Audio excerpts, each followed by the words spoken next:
From the campus of Volunteer State Community College, this is Inside Politics. Hi, I'm Nancy Hoskins. And I'm Lindsay Searcy. Welcome back to Inside Politics. In our studio is former State Senator JoAnn Graves. She was the state senator for the 18th District. She served in the Tennessee Senate from 1996 until 2004, and now Democrat JoAnn Graves says she is ready to be the mayor of Gallatin, and she's running against incumbent Mayor Don Wright. We thank you so much for being here with us today. It's my pleasure. You were the first woman elected as Speaker Pro Tem of the Senate back in 2003, and the first woman since 1921 to preside over a session of the Senate. Now, if elected, you would be Gallatin's first female mayor. You've done a great job blazing a trail, but would you say there's still a little bit of trouble or obstacles for women in politics today? Some, but really not many. I think women have now been in enough leadership positions and positions of authority that people don't see any difference between a male and a female leadership position. So I think people are a little tired of the good old boy network too, and sometimes I think it can be a plus to be a female in a position. So I think the doors are wide open, and I encourage women to go for it. You're ready to be the first female mayor of Gallatin? I am. I'm very excited about it. I think there are a lot of opportunities. Okay. In 2004, you lost your bid for re-election to the Senate to Republican Diane Black. That Senate district does include the city of Gallatin. Are you concerned that the area is leaning too much to the right to hire a Democrat mayor? In 2004, of course, that was a different election cycle, and I would say Sumner County as a whole leaned to the right, leaned conservative. I'm not sure I would say that today. I think it's a different election cycle, a different atmosphere. We have a lot of independent voters in Sumner County and in Gallatin, and I think the bottom line is that people are really looking for the best person who can get the job done, and that's how they're going to vote. Now, Gallatin is on the verge of record growth, and one of the things you've stated the city needs is a better plan for the future. Tell us why the 5 to 10 year plan you would like to implement if elected. Gallatin has to know where it's going. First you have to determine where you want to be, and then you need to lay out the rules and the map to get there. One of the things that I'd like to do, and some other cities have done it, is what we would call a visioning committee. And the city would work with the Chamber of Commerce and with its citizens to develop that plan for Gallatin. What do we want to see happen in 5 years? Where do we want our density to be? Where do we want our retail to be? Are there ordinances that need to be changed to make sure those kinds of things happen? I'm real excited about that. It's been very successful in other towns and other communities, and I think Gallatin can only benefit from getting as much citizen input as possible about where we want to go. It's already a great city. You live here. Tell me, why do you live in Gallatin? Why has your family made this home? Well, Gallatin's our adopted home, and we've been here a long time, and we're not leaving. I mean, they'll bury us here in Gallatin. But the reason that we like Gallatin so much, and the reason we're going to stay here, is because of the people. I mean, the people who live here are hardworking, community-minded, good citizens. They put their faith into action. And I think what you saw in the tornado demonstrated how community-minded people are.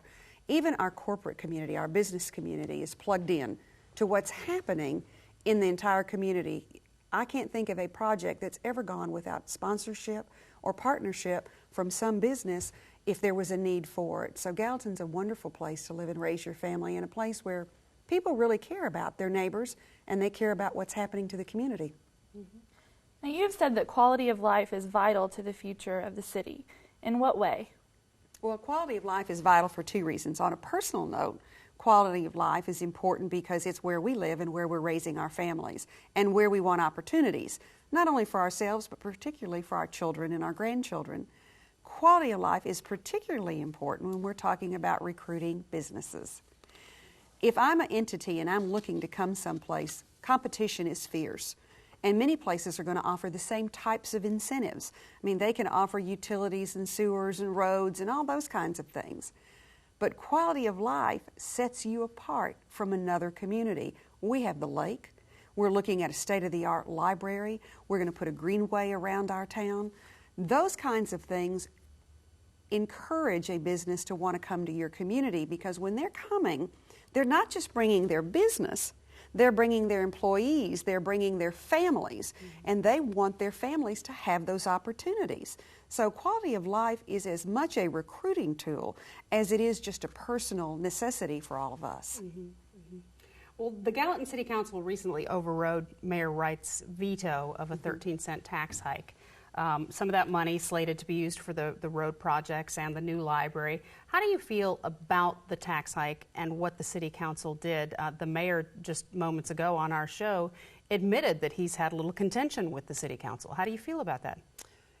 It is rare that a governing body will override the highest ranking official's veto. It doesn't happen very often, and I think that it probably does demonstrate that there's a little bit of a disconnect between the mayor and the City Council as far as what they think the needs of the city are. Obviously, the council feels that funding hasn't been adequate for the growth that's happening in Gallatin. I can tell you personally that not one of those City Council members took that vote lightly. It's the last thing any elected official ever wants to have to do. And the fact that they were committed to it and felt that they needed to do it, I think was a strong statement about what's happening and about where they want Gallatin to go. Quite frankly, if you look at our budget over the last 9 years, revenues in Gallatin have increased about 47%. Over the same period, spending's increased about 62%. We are spending more than we are taking in. And if you're in that scenario, at some point in time, you're going to have more revenue. Now, the one thing that was never discussed during that debate, which I think was unfortunate, were ways to reduce the spending. You know, were there public-private partnerships we could have done anywhere to reduce the city's exposure and their liabilities as far as the cost? Were there projects that could have been delayed that didn't have to be done in this budget cycle? So there really wasn't a lot of discussion about ways to reduce spending. And because of that, I think the council felt themselves pretty much backed into a corner. Now, State Route 386 is going to change the future of Gallatin, making it a quick commute to downtown Nashville. This will surely make Gallatin a more desirable place to live and to do business. What's the timetable for that project, and how do you think it will impact the area? Well, you know, I actually went and had a meeting with Tennessee Department of Transportation about a couple of weeks ago and asked to have all the latest information on the road projects, and they were great, and they kind of gave me all the timetables. Vietnam Veterans Extension, 386 as we call it, is supposed to be open by January of 2008, and that's driving on it from end to end. So you're right. It's going to alleviate some traffic in Gallatin because you can get on 109, drive to 386, and go into downtown Nashville, and the same way back. But the other thing that it's going to happen is all of a sudden we now have an avenue to be able to go back and forth from Nashville in about a 20 to 25 minute time span. That's going to bring a lot of people who are going to want to move to Gallatin. Or come shop. Right, or come shop, or go to our restaurants, whatever. And I think that's going to cause the city some growing pains that have to be met. And how do you plan to take care of those growing pains? There are a lot of projects underway right now.